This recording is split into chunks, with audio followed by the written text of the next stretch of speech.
Does anybody iron anymore? You know, I send important stuff to the cleaners like I would guess most of you guys do. But I have a fondness for really crisp linens. So I still iron my sheets and my pillowcases. There's something about percale. I love it.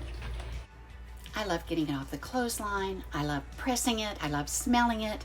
And then on the day you change your sheets, snuggling down in bed at night in those sheets is just one of my greatest pleasures in life. It's a simple thing, but I love it. And I was just standing here. My mind was 1,000 miles away while I was ironing. I don't typically think about ironing as being something that I just adore, but when I'm doing it, I actually really like it. You know, maybe it's because my hands just already know what to do, so ironing is kind of a peaceful and mindless task. There's no distraction of TV or music or conversation, and my brain is just thinking about and working out all kinds of other things.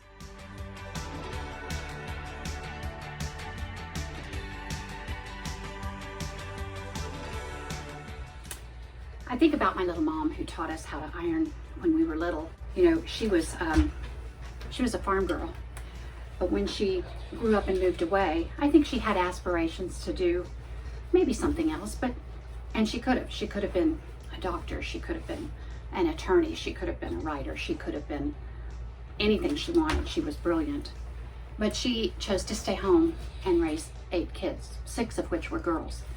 And one of the things she did was, of course, teach us how to be good homemakers. So we learned to iron when we were very little. In fact, we had to have a stool to climb up to reach the ironing board. And on laundry days, Deanna and I had the job of sprinkling the laundry, because sometimes there would be so much to iron. Back then you didn't have polyesters and things you could just put on a hanger. Almost everything was cotton, so it had to be pressed. If she didn't have time to do it, we had a Coke bottle, just a single serving Coke bottle. It had a aluminum sprinkler head that was a cork that just went in it. So we would just get all the laundry, we'd sprinkle it with water, she would fold those things up, put them in a big plastic bag, and stick them on the bottom shelf of the refrigerator so nothing would mold or mildew before she could get to pressing it. And then she'd pull it out and it was cool and it was damp. She could run the iron over it and it made her job a little faster. Anyway, she taught us how to iron, and the first things we ironed were my dad's little red bandana hankies. She always pressed those little squares, folded them, pressed them, folded them again, pressed them again until they were these perfect little pocket-sized squares.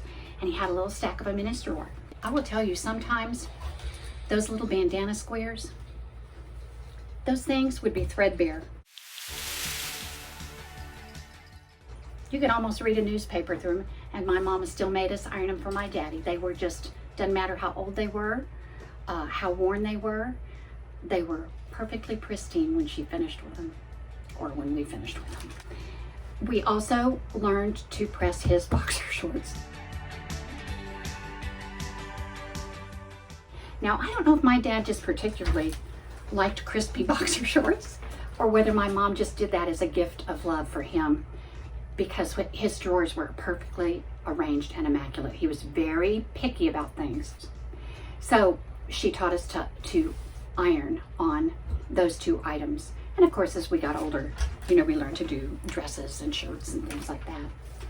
But I was just standing here ironing today and thinking, what a pleasurable pastime it can be. And honestly, how many women must have stood before an ironing board, heat just rolling up in their face, their mind 1,000 miles away, thinking about their husbands, their children, their faith, their dinner that night. How many things they worked out in their life, whatever little wrinkles there might have been in their day, how much of that they worked out as they ironed. And since my mother was a great teacher, I'm going to show you one of the things that she taught us, and it has stayed with me my entire life. We folded our pillowcases together, made a nice little square. And we folded our top sheet and bottom sheet together and placed them on top of one another.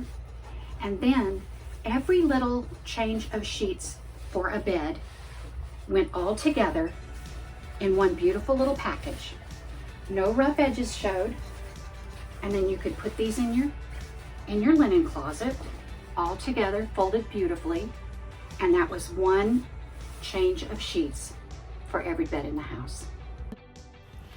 I do know that it sounds silly for some old lady in 2020 to look at a little basket of cleanly pressed and folded laundry and feel productive and so nostalgic, but it connects me to my mom and just a life during a simpler time, and I adore that. I don't know if you have an ironing board, but I know you've got a little more time now that we're all inside with COVID and trying to socially distance. Grab your iron a few little things.